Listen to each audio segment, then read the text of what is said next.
Bonjour! Aujourd'hui, je vais vous montrer des exemples de calcul de la vitesse de réaction. Dans l'exemple, on fait réagir un morceau de 0,06 g de zinc dans 100 ml d'une solution d'acide chlorhydrique, puis après 142 minutes 28 secondes, le morceau de zinc a complètement disparu.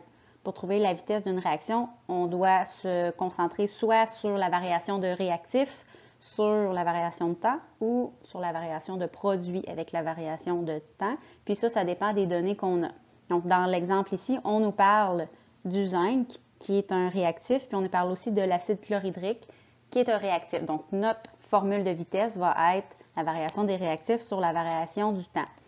Maintenant, dans nos données, on a plus d'informations sur le zinc parce qu'on a sa masse initiale, mais on a aussi sa masse finale parce qu'à la fin, le morceau de zinc va avoir complètement disparu. Donc, au final, il va avoir 0 g de zinc, moins initialement, on avait 0,06 g de zinc. Pour le temps, initialement, c'était 0 minutes, puis à la fin, 142 minutes 28 secondes. Donc, final moins initial, on a le 142 minutes 28 secondes moins 0.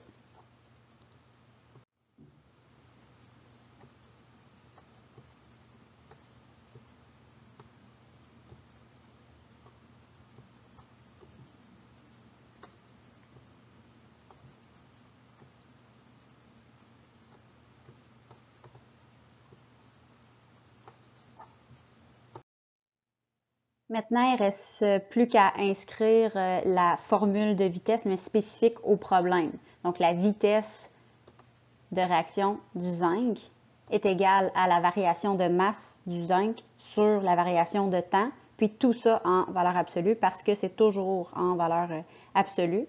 Donc, 0 g moins 0,06 g sur 8548 secondes. Donc, on a décidé de le mettre en secondes parce qu'on ne peut pas donner une vitesse en moitié, en minutes, puis en secondes, parce qu'on ne sera pas capable de faire le calcul de cette façon-là. Donc, on a décidé de tout mettre en secondes. En faisant la division, on obtient notre réponse. Donc, la vitesse de réaction est de 7 fois 10 à la moins 6 grammes par seconde en fonction du zinc. Dans certains cas, le problème pourrait s'arrêter là parce qu'on a réussi à trouver une vitesse de réaction en grammes par seconde. Cependant, si on voudrait comparer deux expériences ou deux façons de faire, on pourrait obtenir une réponse en grammes par seconde, puis une autre en millilitres par seconde. Donc, pour pouvoir les comparer, il faudrait mettre les deux réponses en mol par seconde. C'est pour ça ici, on vous demande de le mettre en mol par seconde. Donc, on a des grammes, puis on a la masse molaire du zinc. Donc, avec la formule de la masse molaire, qui est égale à la masse divisée par le nombre de moles, on est capable d'aller trouver un nombre de moles. On avait notre réponse en grammes par seconde. Maintenant, on a transformé les grammes en moles. Donc, on est capable d'obtenir notre réponse qui est de 1 fois 10 à la moins 7 moles par seconde en fonction du zinc. Deuxième exemple qui est encore assez simple pour cette partie 1. Donc, on mélange du bicarbonate de sodium avec du vinaigre. Puis, en 1 minute 26 secondes, on recueille 46,8 ml de dioxyde de carbone. Pour trouver la vitesse de réaction en millilitres par seconde, on a simplement à trouver la variation de CO2 sur la variation de temps. Donc, au final, on avait 46,8 ml de CO2, puis initialement, on en avait 0. Le temps que ça a pris, le temps final, 86 secondes, moins initial, qui était de 0 secondes, donne un total de 86 secondes. En faisant la division d'un et l'autre, on obtient une vitesse de réaction du CO2 de 0,544 ml par seconde. Donc, le problème pouvait s'arrêter là si on vous demande seulement une vitesse de réaction.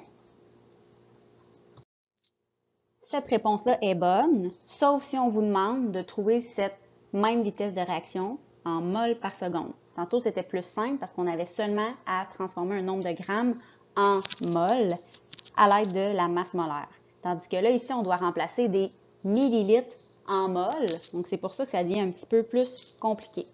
Donc, premièrement, il faut calculer la pression partielle du CO2.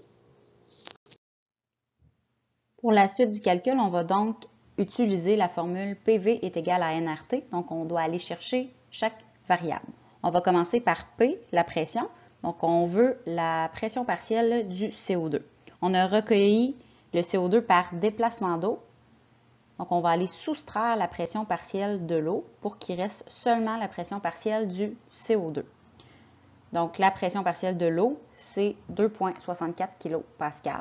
Donc, on va aller la soustraire à la pression atmosphérique. Donc, 102,3 kPa moins 2,64 kPa égale 99,7 kPa. Donc, cette valeur-là, c'est la pression partielle du CO2 seulement, puisqu'on a retiré celle de l'eau.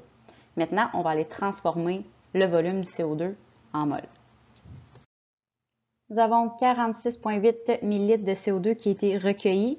On fait une transformation d'unité pour l'obtenir en litres, parce qu'on doit utiliser des litres dans notre formule PV est égal à nRT.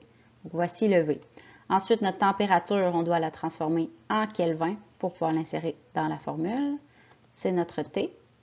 Maintenant, PV est égal à nRT.